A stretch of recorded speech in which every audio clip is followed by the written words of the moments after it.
And All three, right. 2, 1. 3, 2, 1.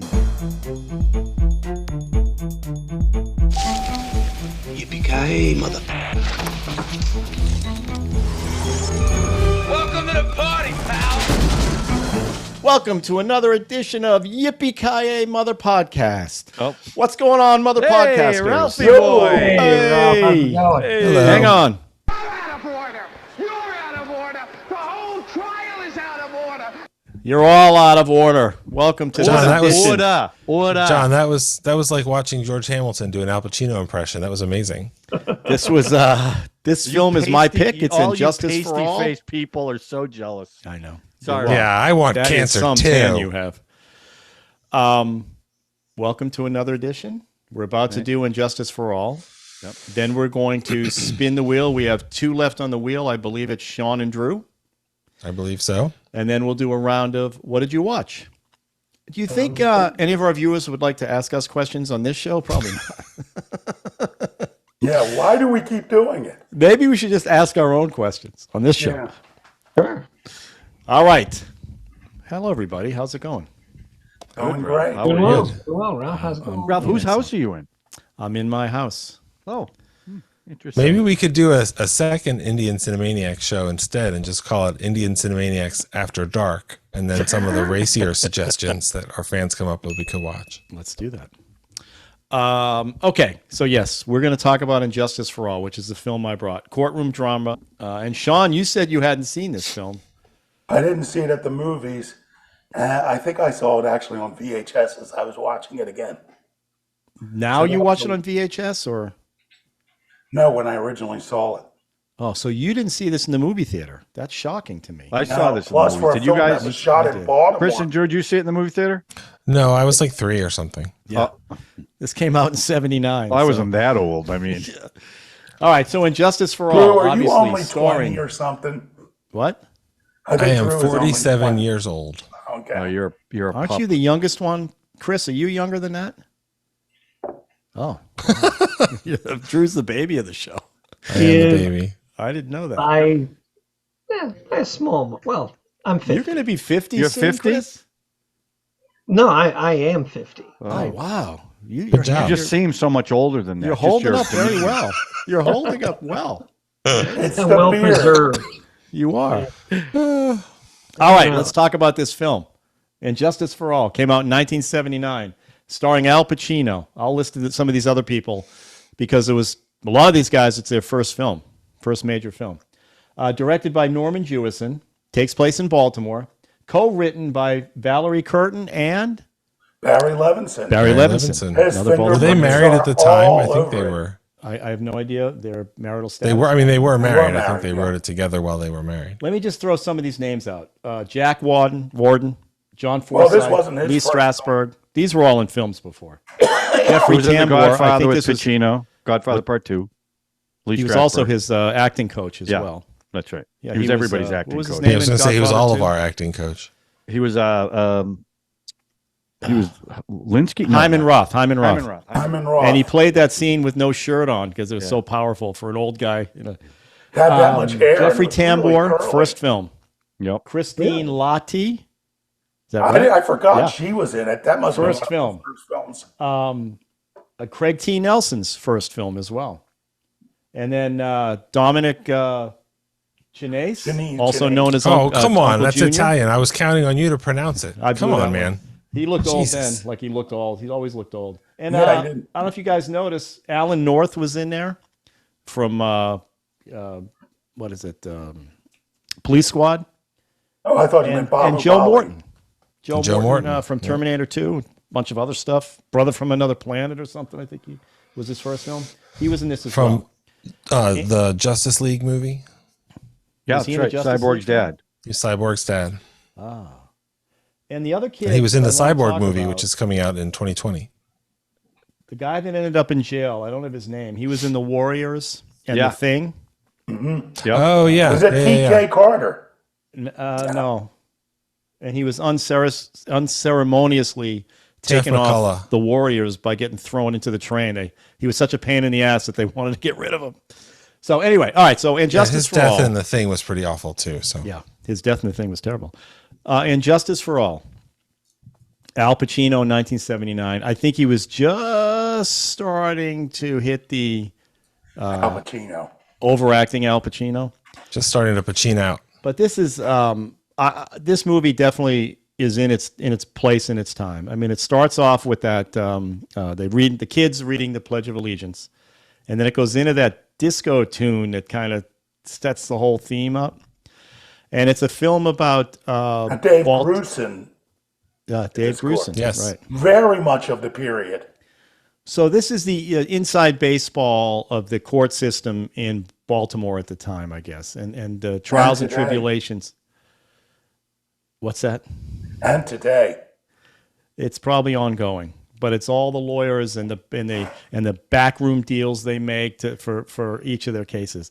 And Al Pacino plays this kind of idealistic lawyer who it looks like he hadn't slept in weeks as the movie starts off. He starts off in jail because he punched the judge played by John Forsythe because of this kid that he's defending who gets pulled over for a bad headlight, had the same name as somebody that was supposed to get arrested. They arrested this kid. He ends up in prison.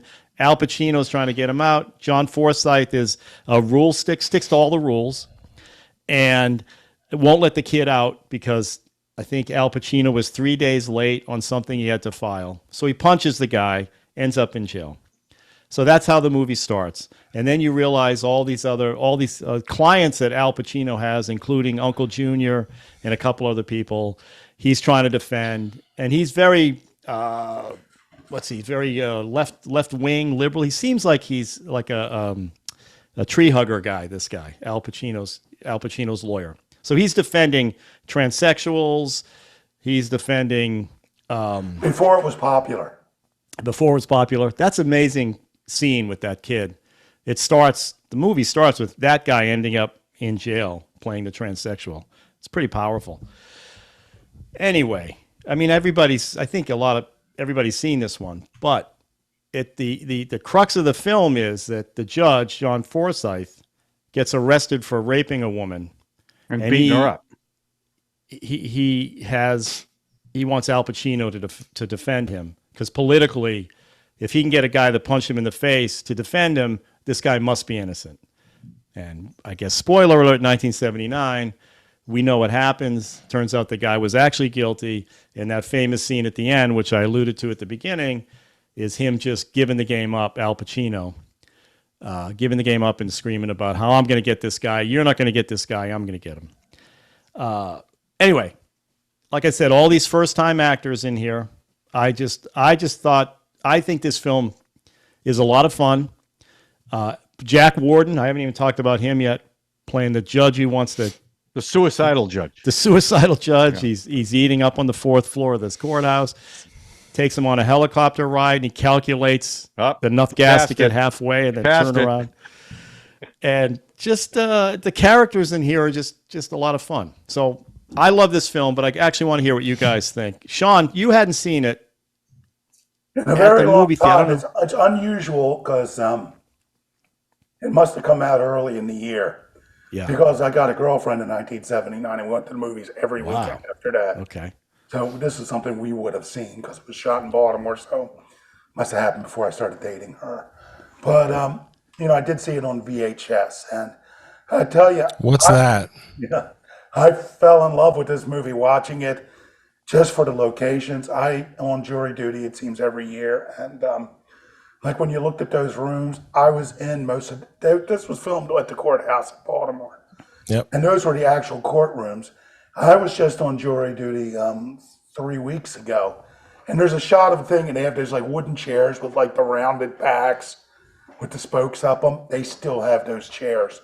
This was 1979. In the courtroom, they were still sitting at those same exact chairs. It's unbelievable. It's sort of like I knew what it looked like around every corner there. And just seeing Baltimore in 1979, seeing where the helicopter's going over and everything. And I really enjoyed the Barry Levison aspect of it, like the grandfather's name is Sam. And if you'd seen Avalon, which I consider the best of his Baltimore films, The main Agreed. character's grandfather's name is Sam too, and ends up in an old folks' home. So and that was based on his own grandfather, and I just couldn't help but think that this is the same guy, based on his own grandfather and everything. And there are so many, I don't know, with Valerie Curtin, who is sister of the girl who was in Saturday Night Live. Jane Curtin? Jane Curtin's sister.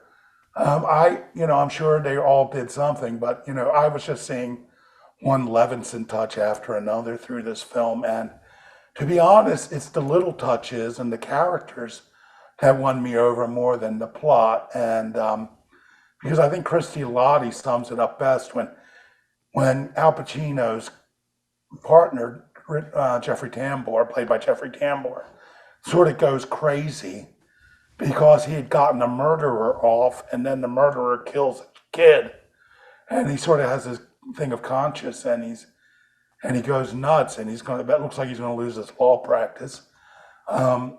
She's like, he's a defense attorney. You got to realize most people are guilty, And to me, that's sort of the whole thing of this story is that Al Pacino seems to be upset that, the judge is guilty. I mean, most of his people he handles are guilty. In fact, the people, other than the kid that the judge won't let out of jail, like the transvestite character, he was involved he's held for a robbery, and he was guilty of the robbery. Al Pacino's trying to get him out because he just knows he won't survive in jail. And I think they stacked the deck by having not one, but two of his clients essentially kill themselves. I mean, the transvestite character literally kills themselves, and the other character, the guy who was falsely accused, commits suicide by cop. Well, I'm not going to say the movie isn't heavy-handed. I mean, it's heavy-handed. Every client of his is a client that's going to potentially kill himself. Yeah. And don't forget, there's also the underpinning of where they're testing the judge. What am I trying to say? The guys are looking at judges, lawyers. The committee.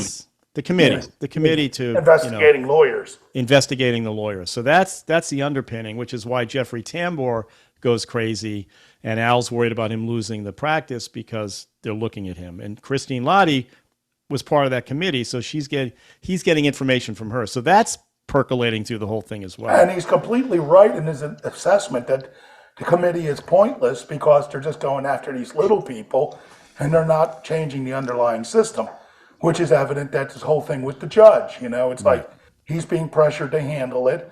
And this committee's never going to reach high enough to the judge and the judge's friends who are setting up witnesses. And, this judge, if Al Pacino played the script, would be off, he would get off. And everybody knows, and Christine Lahti knows too, he's being forced to do this, and she's a member of the committee. So the underlying thing is that he's correct. Al Pacino is correct.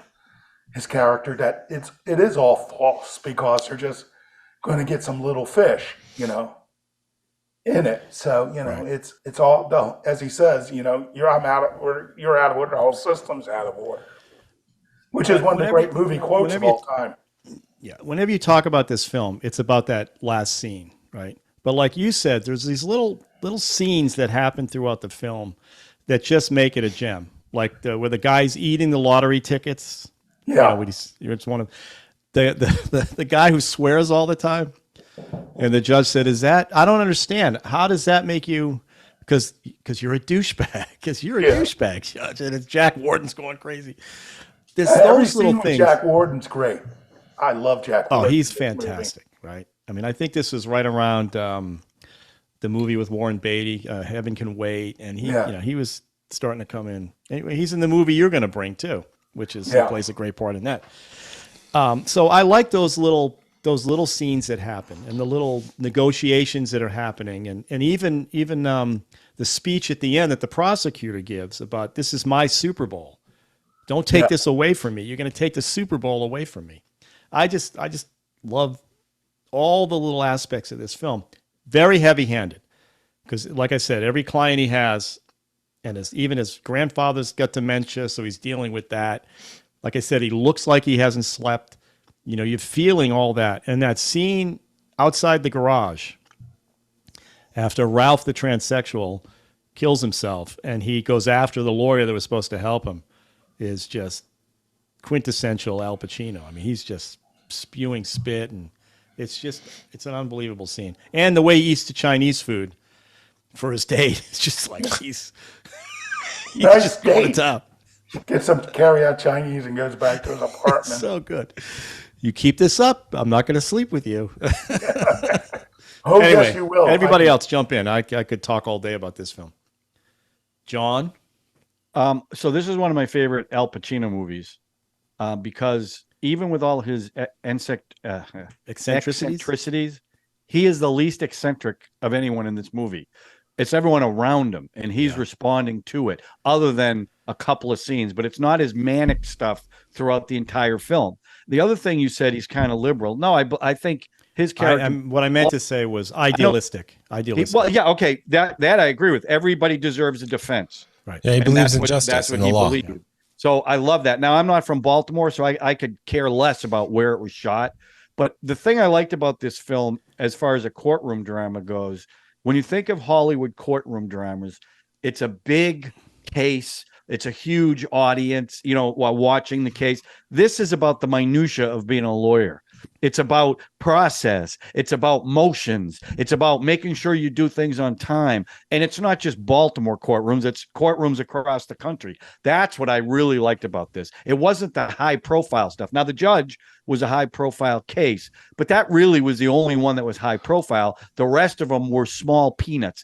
And I kind of like that because you don't see, you know, a TV show Night Court used to do that, but you don't really see that in Hollywood movies. So I really appreciated that. But I found his character, it was one of the most likable characters that he played, and it wasn't 100% over the top. And his chemistry with Jack Warden was just great. Just fantastic. And the scenes with Lee Strasberg were good too. But that's what I really love about this movie. And that last scene, I haven't finished yet, and I've just done she's my whistling. I've And just then I think given it's my the first opening take. statement. I think he did that, in the first take. I did read that. That was the first take, and then he breaks the fourth wall and looks directly in the camera, which I thought was great too. So at the very I end, just yeah. love this movie, love it. And it was my first choice before the K Mutiny, but I thought about it differently. So anyhow, I love this movie. Can I add one thing though? Al Pacino, sick of the injustice and all, but essentially he ruined the prosecutor's case because the prosecutor wanted to stop him more than anyone, because now it's a mistrial. The prosecutor thought he was going to win it, but that was a great thing. It's like the only thing I didn't get is why the defendant is lying. Is it, for money? Is it for jealousy? But then I came across, I understand why. She's not lying. She's telling the truth. Yeah. Chris and Drew. Drew, you want to go? Well, this is like an ultimate Norman Jewison movie. He makes movies about like big issues, and some of them have become like, this is the definitive movie of its era on the law. In the Heat of the Night is the same thing about race. I think The Hurricane tried to do that with Denzel Washington, and that didn't really work. But his movies are like the big, broad social issues type of movies, and I have a lot of respect for anybody who's making movies like that. But I feel like this movie is it's so full of acting that it gets really distracting because it's so overwrought. And like Jeffrey Tambor and what he's feeling as a person, I believe it. I believe he would struggle with that. And but then his reaction and everything, it's like it's a movie crazy kind of a thing, and it doesn't become as interesting.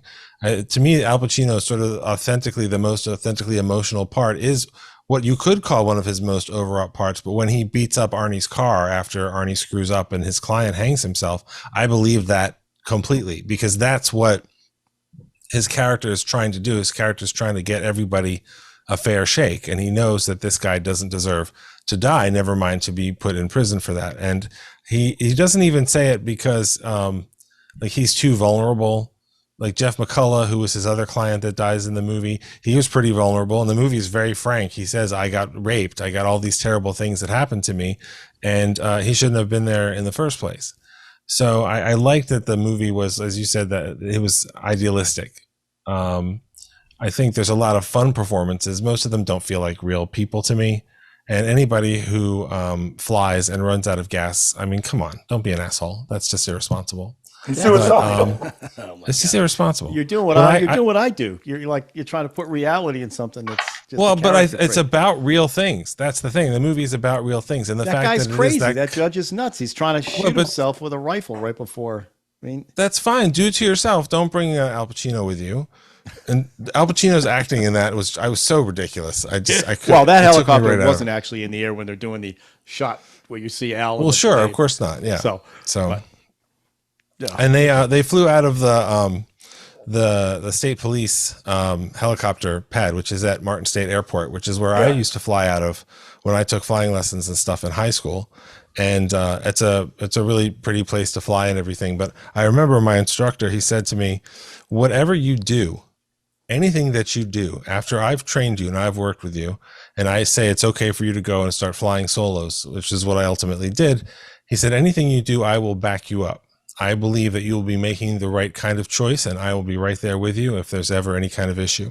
Unless you run out of gas, then I've never met you.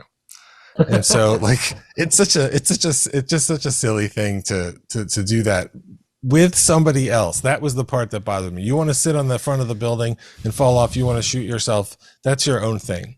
But I thought the movie was it was entertaining, but it wasn't. I don't think it's aged super poorly or anything. But I mean, the fact that was up for a best screenplay Oscar was pretty remarkable way for Barry Levinson to sort of kick off his career. So it was nice. A lot of good Baltimore stuff in it, and I enjoyed. Hey, Drew, I just want to say one thing. Your flying instructor reminded me of the guy who gave me my driver's license for my car. I passed the test. Go around.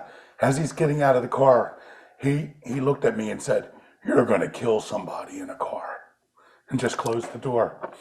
But he gave you a license. Yeah, because I passed. Did you write a song about it? That feels unjust. All right, Chris, what do you think? So, it's funny. I like what you said there, Drew, about how sometimes the performances seemed over the top, where they didn't almost seem like real people. But what I felt that, like, and I'm kind of going out here on a little bit of a limb here, I got a real surrealist vibe from this film. Everything was so strange and so crazy. I felt like Jewison was going for kind of like a little surrealist touch to everything. Like a little Joseph Heller or something? Yeah, a little bit. Everything is so messed up and so crazy that it's not quite realistic. And I think he was doing this to go after a larger point, that there's some serious problems with the way that the judicial system works, right. Especially with lawyers and how all this kind of back and forth is dealing, and how, people's lives can hang on the simple fact that, one guy hands it off to another guy and he forgets what he's supposed to do. So now this guy, instead of getting probation, has got to go in for 3 years, and he decides, you know what, I'm not going to make it, so I'm going to take my own life. And but I really thought I really enjoyed. It's so funny because I had seen this movie probably back in the 90s, also on video cassette, and all I really remembered was the end. I forgot how little time that actually takes in the film. Yeah, like it's literally like 8 minutes of the movie is that courtroom scene, and the rest of it is, yes, there's threads and it's all leading up to that, and it's the pressure building to this one kind of explosion. But I really love the fact that, he comes out, he just sits down on the stairs, and like nobody's freaking out, nobody's arresting him, nobody's going nuts. You kind of get the vibe that because of the madhouse that they've shown so far, that he's just going to go back to work the next day. Do you know what I mean? This isn't like it's not going to destroy his career, especially because you have Jeffrey Tambor coming up there and doing the thing with the toupee. That was a great, like he's kind of tipping his toupee to it, which is great. Like there's so many like bits and stuff in this movie that make it feel just outside of reality, because it's funny enough, for as being as serious as a movie as it is, it doesn't take itself too seriously. Yeah, I wouldn't say surrealist. I would say absurdist. Okay. Like All right. they are over enhancing what would be, over everything is over the top. His reactions are over the top, but we're kind of on his side. We're feeling frustrated like he was. So, but again, it's if it's Barry Levinson, if it's the two writers, the way they pepper the film with all those little moments of absurdity and like, Sure. particularly the two scenes that I love, and they're back to back, is when the two lawyers bring him in the bathroom to tell him that the judge wants him, right? And those guys just are losing their minds. They're laughing so much. And he starts, I've never seen Al Pacino like genuinely laugh. Like there's a genuine laughter. And then he's up in the judge chambers right after that scene. And the judge is being all serious. And you can see that Pacino's like trying to hold the laugh in. He doesn't. He lets it go. And the judge says, "You think this funny? Well, you may not, but there's two guys down in the bathroom that are throwing up. They're laughing." So I found that all just the way all those little things were happening around this big story about a judge who raped somebody. Yeah. And the choices they make, that scene where John Forsythe is swimming in the pool. That's a great weird. Yeah. Saying let's electrocute someone for a parking ticket. Let's really, but the idea that he's swimming and sometimes he's going coming underwater. up and Pacino's got the trench coat on. It's anyway. I just love every aspect of this film. And and all the little and I think it was Sean that mentioned the Baltimoreisms, like the one guy who's like, "I'm a Colts fan." Oh yeah. Like he just could, it's like he's not gonna yell at the judge or call him an asshole or anything like that. But he's like, I'm a lifelong. But that got him in prison. That got him in jail. I know, that's the because he was a smart thing. ass. Yeah, exactly. Because this judge was like, just. But they hit all like the yuppie guy with the house who ended up, getting his An other early friend car phone appearance too. with Uncle Junior. Uncle Junior in the car with a cell phone. He hasn't. He looks the same age. He was in The Godfather as well. He was Johnny Olo, I think, in The Godfather.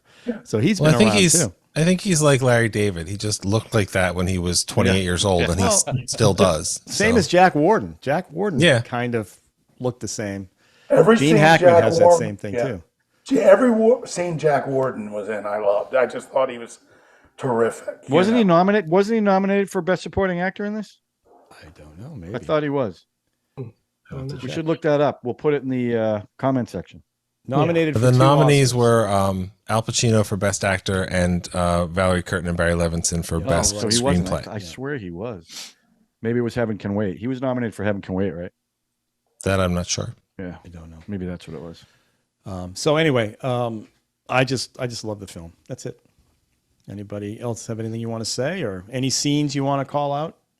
Well, like, I think one of the things that really tipped me off from the very beginning when Jack Warden pulls out that automatic and shoots around into the ceiling and it's like to gain order. That's when I kind of started, like, that was my first tip off that this is not to be taken. Like, I feel like they really, and you're right, Ralph. It's definitely more of an absurdist take than a surrealist take. But like, I think it's definitely when they were writing this movie, they're like, it's not going to be like some super hardcore nose to the like super ultra realistic version, but I think that they're but they wanted to point out a lot of weaknesses and issues that are going on in the justice system then and still probably. But they said a lot of judges carry guns under their robes, and that incident where the kid got pulled over for the car and ended up in jail for 3 years, that was based on a real incident that actually happened.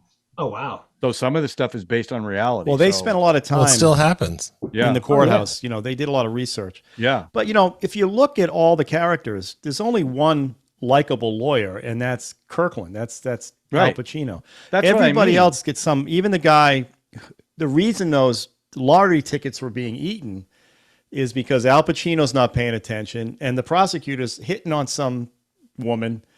And, she says, by the way, that guy is eating those lottery tickets. So all the other lawyers are, they're kind of making fun of them. They're definitely taking a case that they don't really like lawyers.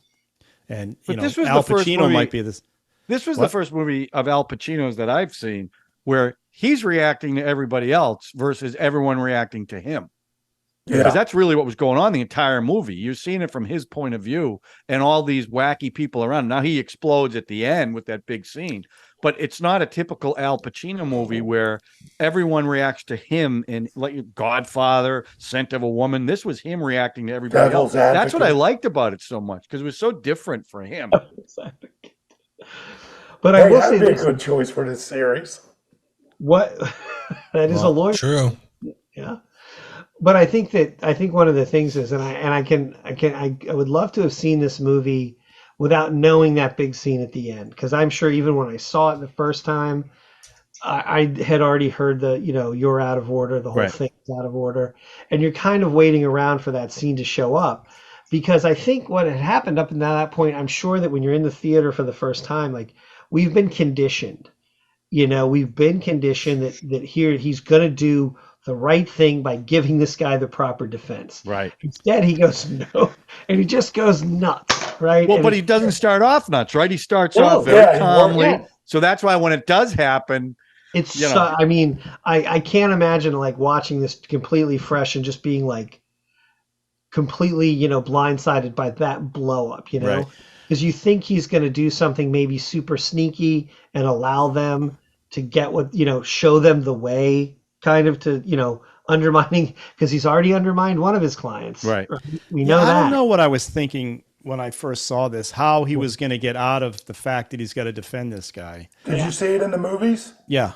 Yeah, so did But I. it was 79, so I can, Yeah, I thought he was going to get Forsythe, like Perry Mason, get him to admit he did it. Mhm. That's how I thought somehow he was going to do it. Well, when he turns and he he was says just going to she's- start saying he did it. that's quite an attractive woman. I think I might like to see her after this. That's when you go, uh-oh, something. Yeah. He just said that to me. Right. So I don't know, sitting in the theater, what I would have expected. But yeah, probably not what happened, which is what made it such a pleasure and so much. No, but it blew me away when I saw it in the movie theater. I was like, wow. Not to mention the dish throwing thing. I just thought that. And blocking it with the briefcase. Yeah, all the choices.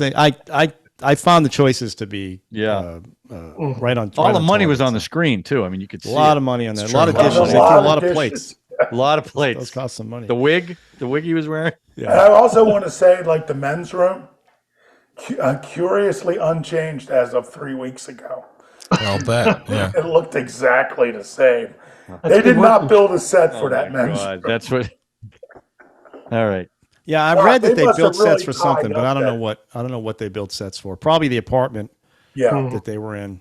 Sure. But those scenes over at Federal Hill, I think that's what you said, Federal Hill. Mm-hmm. I mean, it really had a flavor. It definitely had the Baltimore flavor. So Definitely. Oh, yeah. I mean, you definitely, felt it. John. You felt All right, so Baltimore. let's guilty or not guilty.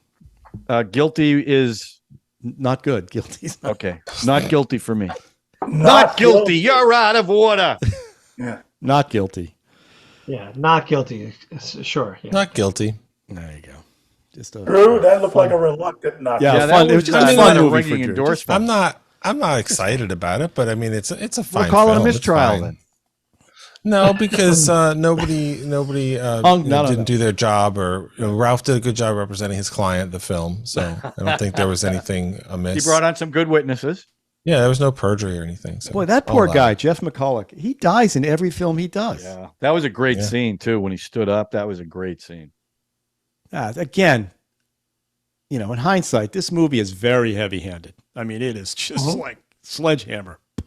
But who Well, you cares? could redo it today. I mean, it would probably be a 12-part Netflix series or something, but you could redo it today, and you could maybe dial down the melodrama a little bit. But what it's about is just as relevant, and that's sad. But also the movie And had probably real insight, Margot too. Robbie instead of Al Pacino. I mean, definitely they would recast it with a woman.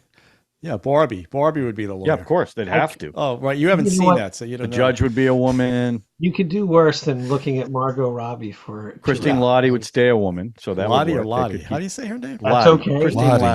Lottie. Lottie? Yeah, she's still working, doing good work. She's on the show Evil, that's on I've never Paramount watched Plus. that. Yeah. It's a great show. It's very Yeah. entertaining. But she plays the main characters, somewhat estranged, somewhat eccentric, and therefore somewhat vulnerable to Demon's mom. And she's great because she's what is this, 40 years after this movie or more, but she's still, when she shows up, you're like, that's the same energy, because Well, she's she great. definitely in was this a movie. super sexy 70s. Her and Jo Beth 80s, Williams were 90s. like interchangeable. Yeah, to me. they were. Yeah, but they had that 70s vibe. That whole thing that they go out and date and they're talking about sleeping with each other. I just love the casualness. They ended up sleeping with each other. Yeah, I love the casualness. you love of that. the sex that goes on. Oh yeah, sure. Just like watching Beetlejuice in Colorado. Same thing. That casual stuff that goes on. All right, let's see who's going to be next. It's Drew and Sean. It's an over the pants hand job, John. It's okay. Oh, okay. Because I love the joke. She reached didn't across get the that at aisle. Yeah. So there's two of you. It's going to be a battle. Battle I royale. bet- All right, John. John, call it. I think it's going to be Drew this week.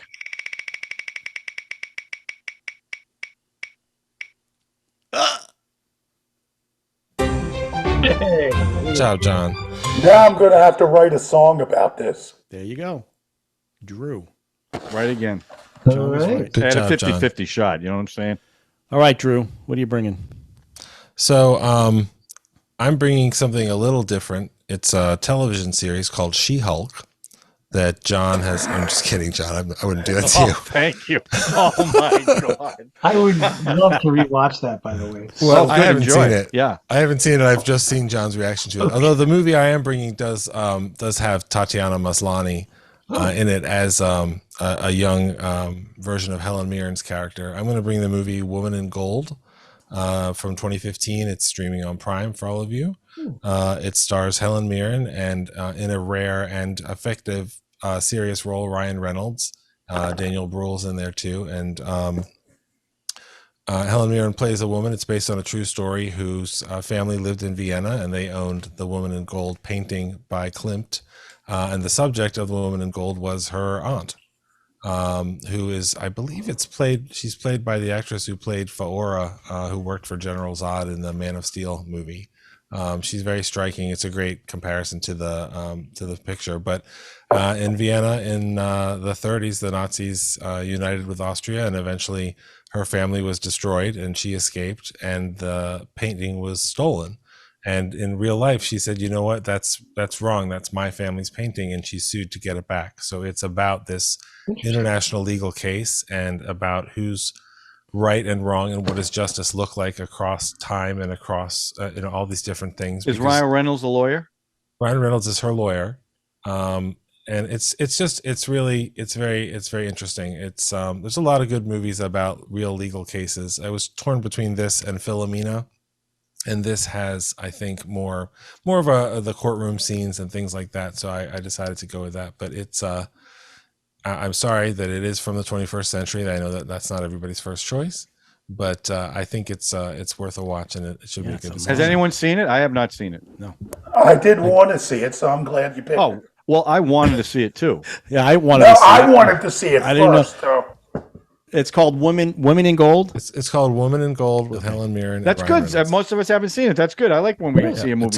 It's on Prime, Yeah. so you can find it All easily. right. Good job. Excellent. Is there a can watch helicopter running out of gas scene in this one? I don't want any spoilers. I don't want any spoilers. So there could be, is what he's There saying. might be. That's right. I mean, there's a war, so So you're telling me there's a chance? There's a chance. All right, let's do a round of what'd you watch. I'm going to start because I'm just going to get my obsession out of the way. I watched 2 more Brian De Palma films. One I've already seen and one I've never seen. So I watched Body Double, Oh, starring Craig Wasson and Melanie Griffith and Deborah Shelton. Deborah Shelton. That's Oof. right. Hubba, hubba. I liked it. It's a weird, quirky film. It's talk about absurdist and surrealist. It's a little bit of everything.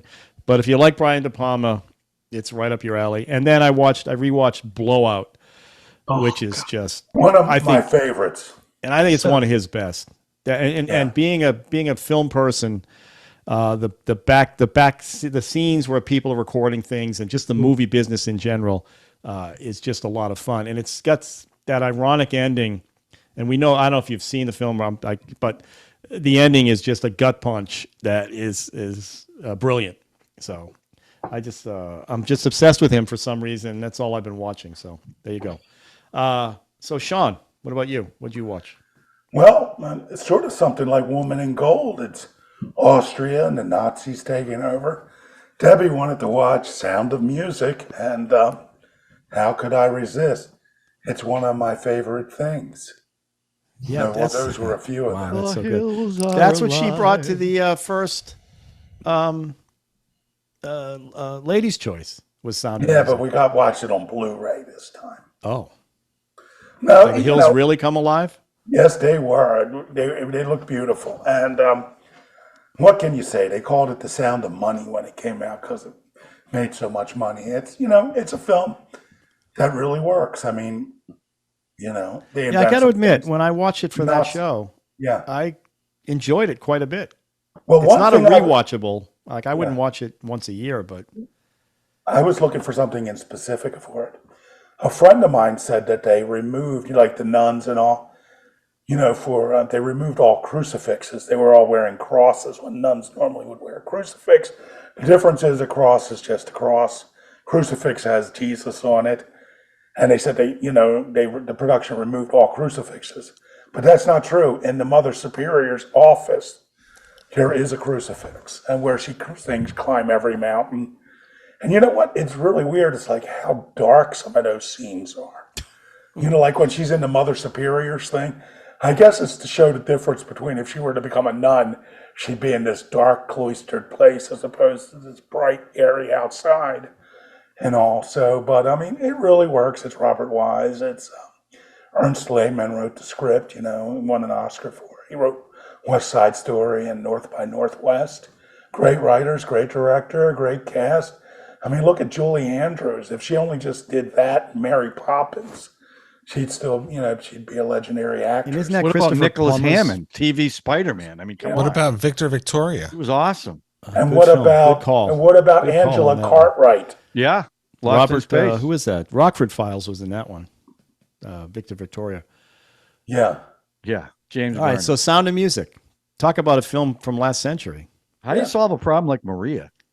That's what I want to know. All right, Drew.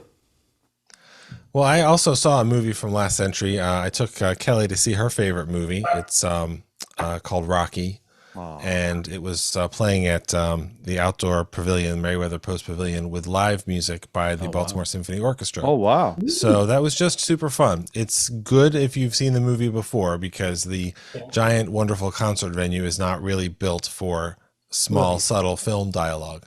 But it was really fun to see it, and especially all the music and the montage of him running up the steps and all that stuff with live performance. I will say you don't realize the first half of the film because they did give us an intermission. The first half of the film has almost no music, and then the rest of the movie is all the stuff that you know. So that was You fun. just saw the musicians like smoking and everything down there. They just kind of hung out. Yeah. I mean, they weren't unprofessional, but they just kind of sat there and waited. And the conductor kept coming out and like throwing punches and stuff. So everybody was having a nice time. But I watched two things that actually kind of ended up being about the same thing, which I didn't expect. One of them is called The Other Black Girl. It's a series on Hulu, 10 episodes. And also the movie Don't Worry, Darling, which is now on Netflix with Florence Pugh and Chris Pine and the incomparable Harry Styles. And they're both kind of set up these mysteries as to like what's you as the audience member are like, well, what's really going on here? And how long will this hold my interest? And then, of course, most importantly, will it pay it off? And Don't Worry, Darling is much worse at that. It does not satisfy. It looks amazing, and everybody in it, almost everybody in it, but especially Florence Pugh is wonderful. To me, she's like the next Kate Winslet. She's going to be one of those wonderful actresses that's going to do incredible stuff for many years. So Don't Worry, Darling is amazing if you want to see 50s production design and the way it's shot and produced. It's Olivia Wilde who did Booksmart, and she does a great job with it. But Harry Styles' role was originally Shia LaBeoff until he got fired for being Shia LaBeouf. So that movie might have been a little more. You think they would have exciting. seen that coming? Yeah, right. But it was weird. I didn't mean to watch movies about like basically what's actually going on, and those can be interesting. But the Other Black Girl was more satisfying. And that one I don't want to say anything about the story because it really is got some nice surprises. Excellent. Chris. I revisited kind of on an offhand thing. I revisited V for Vendetta, one of my That's such a good movie. absolutely possibly my very favorite comic book of all time. I, as far as like a mini series, a singular comic, not an ongoing kind of thing. It's funny that it's funny. I have a weird relationship with the film because I feel like the film did the best that it could with what it was trying to do. But it is one of those things where I get so angry at that film, even though I've watched it at least a half a dozen times.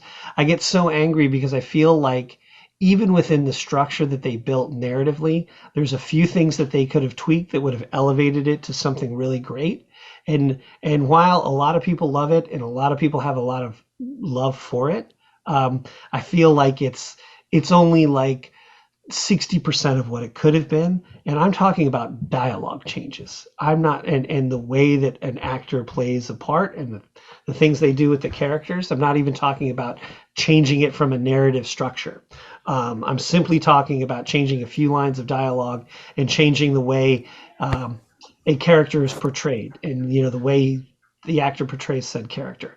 But yeah, when it's funny, I'll reread that all the time. And it was one of those things where that comic book came out in 10 installments when I was so it started when I was 16 and ended when I was 17. So it hit me at a very, what's the word I want to, like formative time in your life when you're starting to think for yourself. So all of those kinds of ideas that they bring up in that film are so much more powerful in the comic. And normally I'm the guy who says, hey, you can do, but like I said, all in all, it's one of those things. There's a lot of things I liked about that film. I like the fact that even though it's like this kind of bleak future, everybody seems to live in pretty nice houses. I always liked the idea of controlling the population with luxury as opposed to just harsh police brutality. I mean, they have a lot of that in that movie too, but I always thought, if people lived in really nice houses and had decent jobs, and, sometimes they might not notice that their freedoms have been taken away from them because they live exactly. they live. It kind of goes back to the Brave New World idea, as opposed to the 1984 idea. I like both of those books. They're wonderful, but I always kind of like the idea in Brave New World that part of the way that they controlled the population was through luxury. Anyway, I saw V for Vendetta again.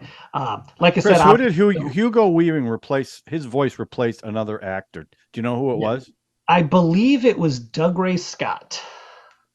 Not gonna swear to that. Okay, because he did the whole thing, and then they redid it with Hugo Weaving, his voiceover. Well, you see, I had heard that Hugo Weaving actually was in the outfit some, but there were times that they actually still used the footage from the first guy. Because I think he left or got fired relatively early in the project. Yeah. Oh, I was under the impression they had already filmed it with his voice. That's what I heard. Voice. Yeah, but I'll have to look that up. Yeah, that's very Mandalorian of them. Yeah, absolutely. But that's Ralph, you still with us? I was looking up V for Vendetta. Go ahead. What do you got? So, I finally, the last 3 nights I've seen the first about 2.5 seasons into Breaking Bad.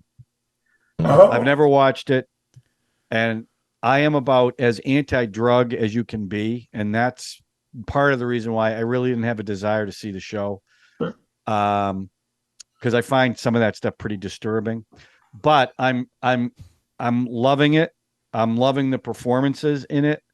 I don't think now maybe I have 2.5 seasons to go, and I'm sure it's going to get better and better. But there's been like some episodes that are just like, what was the point of the episode? Nothing happened. Because for me, it went from like these really spectacular episodes to like nothing happening. And it's not like we're talking 36 episodes, which I think the first season was 8, maybe 9. So I'm a little leery because everyone says it's the greatest show ever. I will say Bryan Cranston's That'd be the performance is Rockford great. Files. But Aaron Paul, is that his name?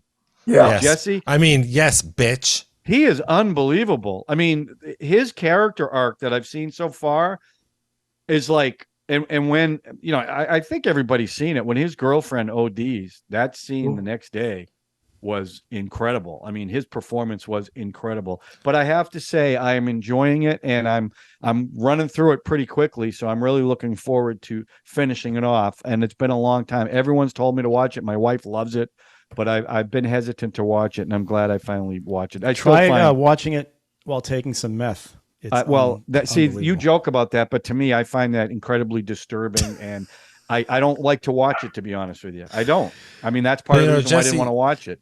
But it's Pinkman, that's such a small part of it, the Right. bigger picture of the show. It's not. Yeah, it's not about the use of it. It's No, about it's not. The I mean, it has to do corporatization that of to it. get certain character things, but I've really enjoyed it. And Bryan Cranston is, I mean, he's tremendous in this movie. And the turn he's starting to turn into evil Walt. It's amazing how evil he becomes. Yeah, it really is. And Jesse so, Pinkman anyway, was supposed to die in the pilot, Yep. and Aaron Paul was so good. They said, we're I going to did keep him hear on. that. And Yeah, it's he was really, great. You can't and imagine I haven't the seen show him in without anything. That's the only thing I've ever seen him in. Yeah, he's in He's in Need for Westworld. Speed. He's been in a bunch of movies. He's done a lot of stuff. So, did you guys watch El Camino I which didn't was- watch the movie. No. and Better Call Saul? I've watched that whole Better Call Saul. Because I love him. So I'm dying to watch that show now that I've yeah, he's been great. getting And into Mike, the guy playing Mike, the guy from Mike. 48 No, Hours. he was on. fantastic. He was on Wise Guy. Don't do it. He was on Wise Guy. He was Vinny's. Oh yeah, that's right. Loved him. And Yeah. Jonathan Banks, great. Jonathan Banks. Anyway, Yeah. that's what I'm watching right now. All right. Don't do drugs. Never But have. sell them. You're- It's you're America. so Never funny. will. You're so funny. Why is that funny, Ruff? Why? I does just that find bother that you? amusing. That's all. But why? Because I don't understand You that. drink alcohol, right? Yeah.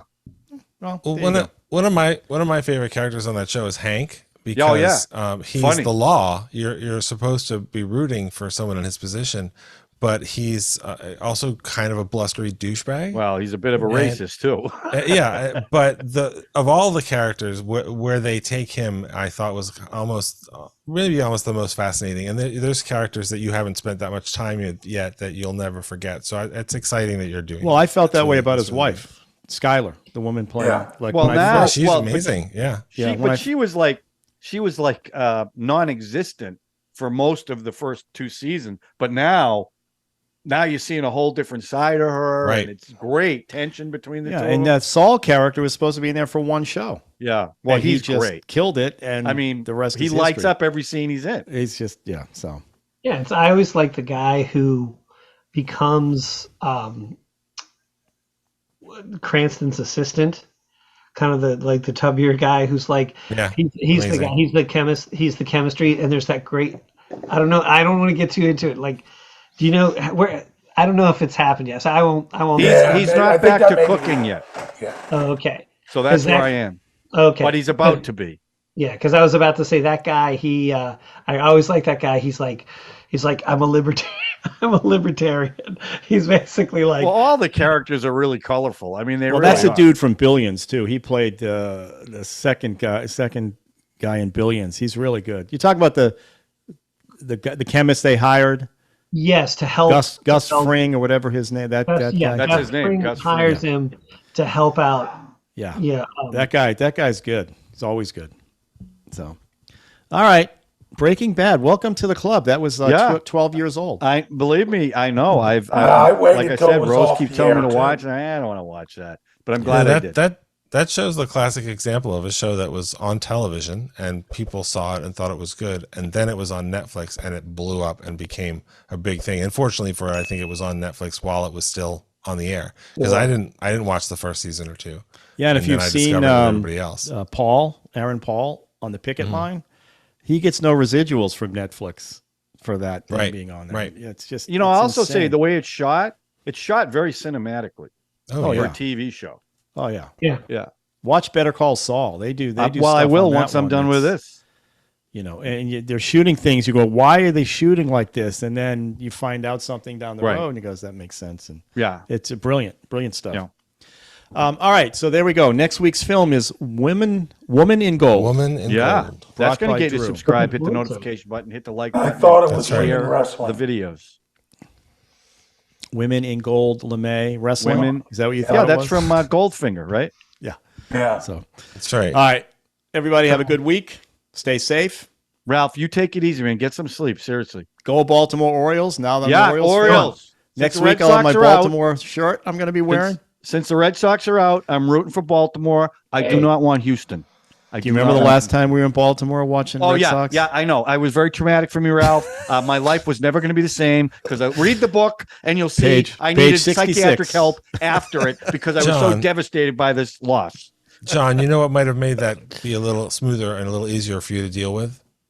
Is drugs. Yep, for sure. I looked into Starry, his Starry eyes. Night, page 66. I looked into his eyes and knew he'd never be the same. It was I ghost just written knew by it. me. All right, buddy. Have a good week. Yeah, no, Ralph, you have a better week. See you guys.